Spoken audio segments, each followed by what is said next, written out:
Bonjour et bienvenue à la 6e vidéo du chapitre Triangles et parallèles du programme de 4e.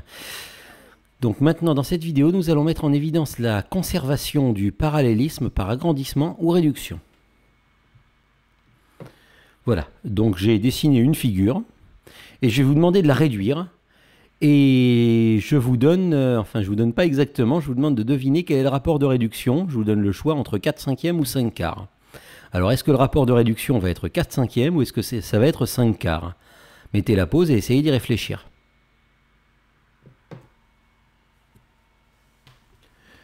Eh bien, nous avons vu qu'un rapport de réduction, c'est plus petit que 1, donc le numérateur est plus petit que le dénominateur.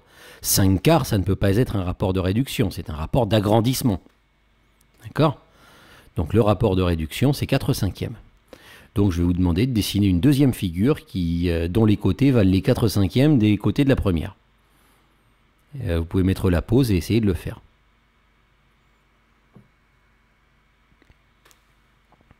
Bien, avant de dessiner cette figure, la chose à faire, c'est calculer les côtés de la figure réduite. Donc on a un côté qui fait 3 cm. Quand on va le réduire au 4/5, quelle longueur on va obtenir? Eh bien, réduire au 4/5, on multiplie le côté par 4/5. C'est 4/5 de 3.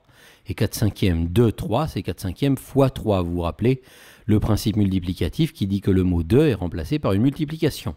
Je réduis au 4/5, je prends donc les 4/5 de 3, c'est 4/5 fois 3.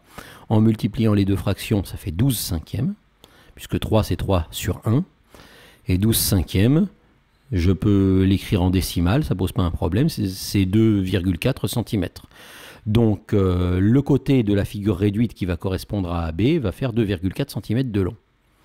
Maintenant le côté qui va faire 5 cm de long, si je le réduis au 4/5, quelle nouvelle longueur je vais obtenir? Bien, je dois prendre les 4/5 de 5. Et 4/5 de 5, c'est 4/5 fois 5. 4/5 fois 5, quand vous multipliez les fractions, les 5 se simplifient, il ne reste plus que 4. Donc notre côté de 5 cm dans la figure que je vous donne va donner un côté de 4 cm dans la figure réduite. Et le côté de 6 cm, ben c'est pareil. Lorsque je vais réduire, il va rétrécir. Ça ne va plus valoir que les 4/5 de 6. Autrement dit, 4/5 fois 6. Ça fait 24/5, autrement dit 4,8 cm. D'accord ? Donc ça, on a les trois côtés de la nouvelle figure que l'on doit dessiner. Maintenant, vous rappelez-vous ce qui se passe avec les angles lorsqu'on agrandit et qu'on réduit une figure? Ben, nous avons vu que les angles d'une figure ne changent pas lorsqu'on les agrandit ou lorsqu'on les réduit.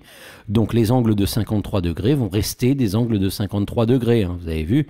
Vous savez bien que quand on réduit un rectangle avec des angles droits, on obtient un rectangle plus petit qui lui aussi a des angles droits. Donc les angles ne changent pas. Donc à vous de tracer cette nouvelle figure avec cette fois des côtés de 2,4 cm, de 4 cm et de 4,8 cm. Et avec cette fois des angles de 53 degrés qui n'ont pas changé. C'est fait, vous devriez obtenir une figure comme ceci. Voilà, donc ces deux figures, je vais les recopier l'une à côté de l'autre. Ok, donc vous avez la figure agrandie à gauche et la figure réduite à droite. La figure agrandie qu'on a appelée ABCD et la figure réduite qu'on a appelée A'B', C', D'. D'accord? Donc, qu'est-ce que vous pouvez dire en regardant la première figure sur les droites AB et CD?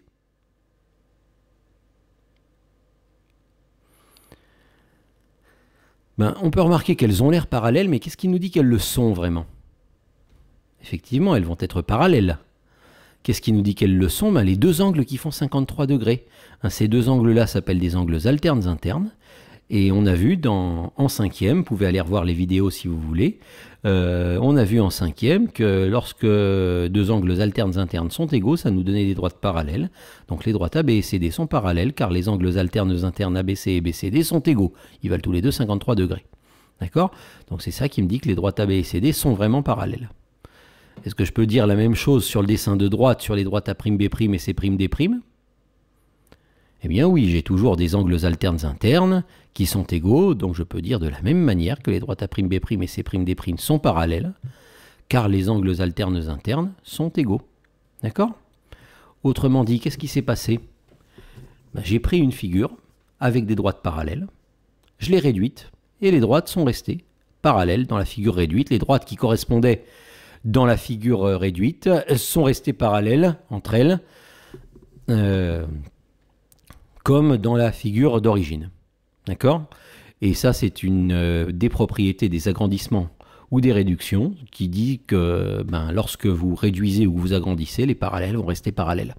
Les parallèles ne vont pas se tordre, ne vont pas changer de direction, les parallèles vont rester parallèles. Pensez qu'un rectangle, quand vous l'agrandissez, il reste un rectangle, un parallélogramme. Quand vous l'agrandissez, vous obtenez un parallélogramme plus grand, mais qui reste un parallélogramme. Les parallèles restent parallèles par agrandissement ou par réduction, c'est très logique. Alors, reste parallèle, il y a un mot en mathématiques qui est élégant, que l'on utilise, c'est conserve.